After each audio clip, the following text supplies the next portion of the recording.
ஏப்பா இந்த ஃபெரோராச்சல் பீரியர்களா உங்களுக்கெல்லாம் கொஞ்சமாச்சு மனசாட்சி இருக்கா?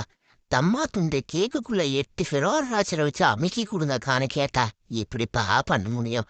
இங்க பாருங்க, நான் ஒரு கேக்கை எவ்வளோ திணற செஞ்சுக்கிட்டு இருக்கேன் அப்படின்னு. ஃபர்ஸ்ட் கேக் பேஸ் ரெடி பண்ணிட்டேங்க.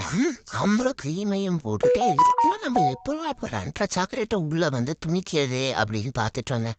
சரி இவ்வளோ துணிச்சு தான் ஆகணும் அப்படின்னு சொல்லி 2 ஃபெரோராச்சரி நொறுக்கி உள்ள வச்சாச்சுங்க.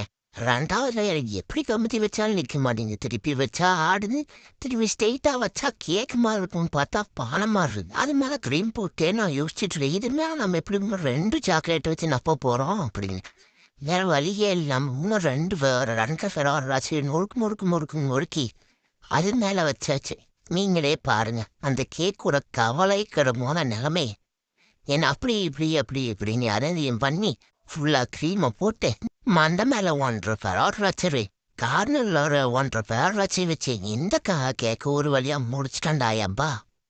ரொம்ப நன்றி இந்த மாதிரி சேலஞ்சிங்கான கேக்கு எனக்கு கொடுக்கறதுக்கு. டாட்டா, அடுத்த வீடியோவில் சந்திப்போம்.